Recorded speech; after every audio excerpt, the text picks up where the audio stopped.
Chapter 4. Tildy's Moment. Bogle's Family Restaurant on 8th Avenue is not a famous place, but if you need a large cheap meal, then Bogle's is the place for you. There are 12 tables in the room, 6 on each side. Bogle himself sits at the desk by the door and takes the money. There are also 2 waitresses and a voice. The voice comes from the kitchen. At the time of my story, one of the waitresses was called Aileen. She was tall, beautiful and full of life. The name of the other waitress was Tildy. She was small, fat and was not beautiful.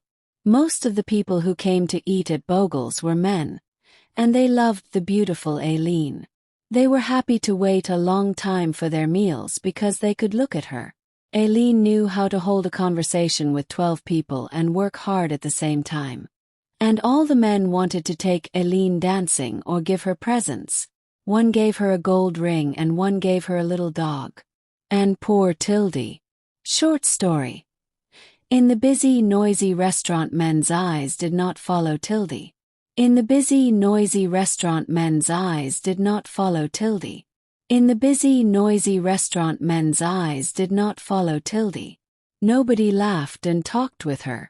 Nobody asked her to go dancing, and nobody gave her presents.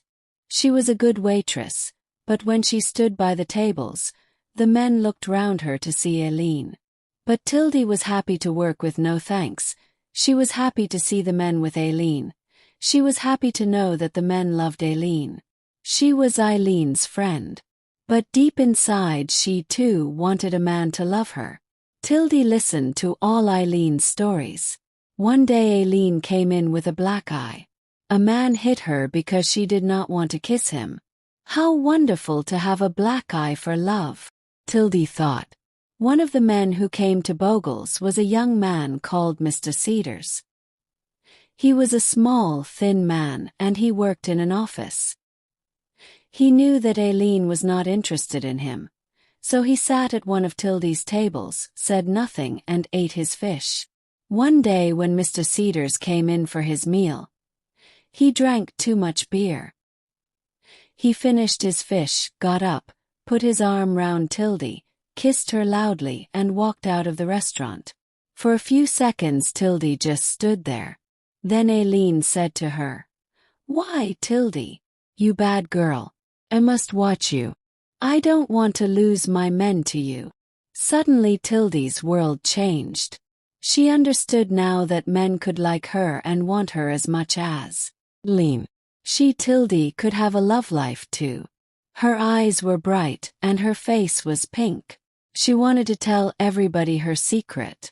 When the restaurant was quiet, she went and stood by Bogle's desk. "Do you know what a man in the restaurant did to me today?" she said. "He put his arm round me and he kissed me." Short story. Mr. Cedars put his arm round Tildy and kissed her loudly.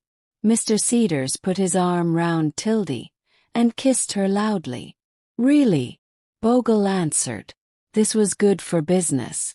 Next week you'll get $1 a week more."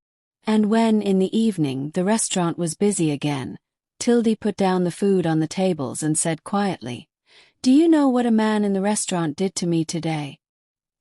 He put his arm round me and kissed me." Some of the men in the restaurant were surprised. Some of them said, "Well done." Men began to smile and say nice things to her. Tildy was very happy. Love was now possible in her gray life. For 2 days Mr. Cedars did not come again, and in that time Tildy was a different woman. She wore bright clothes, did her hair differently, and she looked taller and thinner. Now she was a real woman because someone loved her. She felt excited and a little afraid. What would Mr. Cedars do the next time he came in? At 4 o'clock in the afternoon of the 3rd day, Mr. Cedars came in. There were no people at the tables, and Aileen and Tildy were working at the back of the restaurant. Mr. Cedars walked up to them. Tildy looked at him and she could not speak. Mr. Cedars' face was very red, and he looked uncomfortable. "Miss Tildy," he said, I want to say that I'm sorry for what I did to you a few days ago. It was the drink, you see. I didn't know what I was doing. I'm very sorry." And Mr. Cedars left.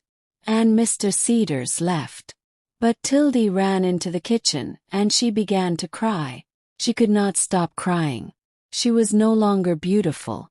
No man loved her. No man wanted her. The kiss meant nothing to Mr. Cedars.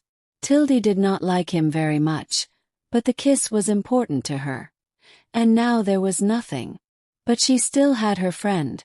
And Aileen put her arm round Tildy. Aileen did not really understand, but she said, "Don't be unhappy, Tildy. That little Cedars has got a face like a dead potato. He's nothing. A real man never says sorry." Short story. But she still had her friend, and Aileen put her arm round Tildy.